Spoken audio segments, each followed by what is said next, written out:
Kuke weche mag thieth nyakoromo gi koro wadonje weche mag somo. Jatend migao mar Somo Julius Ogamba ochiwo siem ne jotije mag mbalariany manie ng'anyo mondo gidogie tich, makao kamano to ikawnegi okang' kuom gino ma okoni en dhi ataro mar chik manyicha doho ogolo.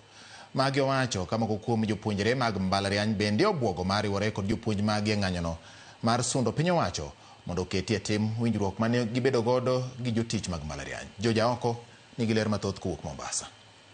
Jatend migao mar Somo Julius Ogamba ne ochopo e kaunti ma Mombasa kuma ne oyawe ayanga romo mane okelo kanyakla jopuonj mar twak ewi lokruoge mantiere e sekta mar somo. Jatend migao no ne otiyo kod thuolono mar soko wang' jotije mag mbalariany manie ng'anyo kotuo ni piny owacho ne oseketo e tim winjruok ma yande gibedo godo. There is a court order.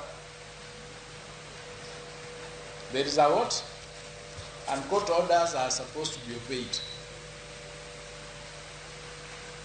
Otherwise, you will be in contempt. And if you are in contempt,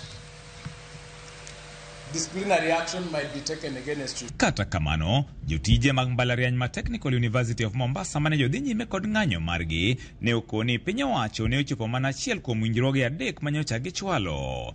Giyango ni piny owacho ne okete tim winjruok mar higa 2021 nyaka 2025 ma en chudo mar shillings bilion 2.73, to kata kamano girem keto e tim winjruok motelo mar higa 2017 nyaka 2021 ma gibandho shillings chiegni bilion 7. The government has honored its obligations under the collective bargaining agreement by releasing the sum of 2.73 billion to the universities. They are fulfilling 2021-2025, but not fulfilling 2017-2021. Which one came first? So all these three issues were made to be one for the same strike. So by only fulfilling one does not imply that the strike has been fully fulfilled. Even the negotiation of the current CBA was registered for us to make sure that it ends in July this year. So going to court is a waste of time, and the strike is legal. So we are out until we are paid. No payment, no class. No negotiation of the CBA 2025-2029, no class. Eromono nonro ne gikoni bende dhi nyime mar yango sikunde manyawawa mikoni osebedi kichwalo negi omenda mag piny owacho e tok chik. Trying to weed out any perceived ghost students or ghost schools in our system. So we are now working very hard to ensure that we have the right data of how many schools we have in Kenya, how many learners are in which school, how many learners are in which region, and we are optimistic by the end of this week we should have very clean data.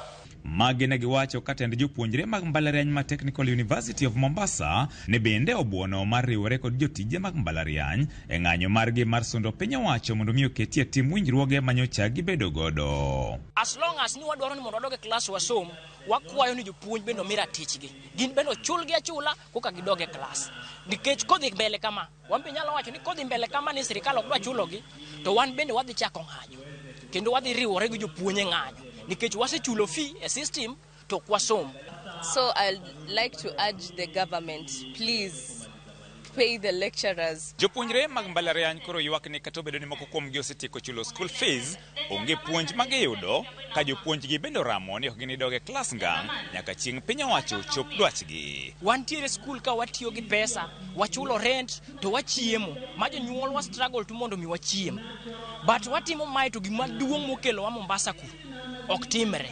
I'm a first year here actually. I just joined last week in this school. And actually I'm so disappointed to see how the lecturers are reacting right now.